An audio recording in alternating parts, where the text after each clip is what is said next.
ইউনূস এবং তার দূষররা যে চেষ্টা করেছিল মহান আল্লাহ তাআলার ইচ্ছায় উনি প্রাণে বেঁচে আছেন। ইনশাআল্লাহ তিনি অচিরেই আমাদের প্রাণের বাংলাদেশ, প্রাণের মাতৃভূমি বাংলাদেশে নির্যাতন নিপীড়ন করে হত্যার রাজনীতি করে কেউ ক্ষমতায় টিকে থাকতে পারে না।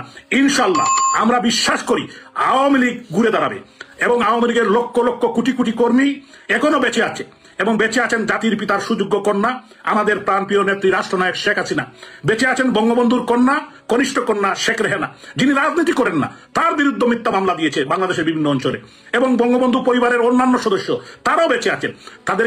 তাদেরকে ভাবতে হবে, তাকে চিন্তা করতে হবে। এই দেশ থাকবে, এই বাংলাদেশের মানুষ থাকবে, এই বাংলাদেশের বিবেকবান মানুষ থাকবে, বুদ্ধিজীবী সুশীল সমাজ। আমি সমস্ত দেশবাসীকে, যারা বিবেকবান মানুষ, আমি আহ্বান জানাতে চাই, আজকে যে কার্যক্রম, যে খুন খারাপি, ডাকাতি, ছিনতাই এবং বিশেষ করে শিক্ষক, বুদ্ধিজীবী সুশীল সমাজ, নির্বাচিত প্রতিনিধির উপর যে হামলা মামলা নির্যাতন শুরু হয়েছে, আমি মনে করি যে এখন প্রতিবাদ করা শুরু করতে হবে।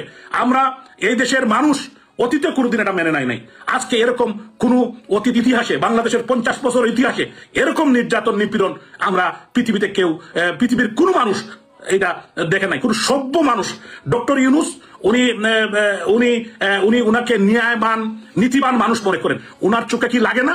উনার সামনে বোনের সম্ভ্রমহরণ, মাকে টেনে খুন করছে, নির্যাতন করছে, রেপ করছে, ডাকাতি করছে, মানুষ হত্যা করছে, মানুষকে জ্বালিয়ে মারছে। অনেক গড় থেকে 24টা 20টা 10টা লাশ, 5000 পুলিশকে হত্যা করেছে এবং আওয়ামী লীগের হাজার হাজার নেতাকর্মীকে হত্যা করেছে। এই নির্যাতনের বিচার বাংলাদেশে একদিন হবে ইনশাআল্লাহ।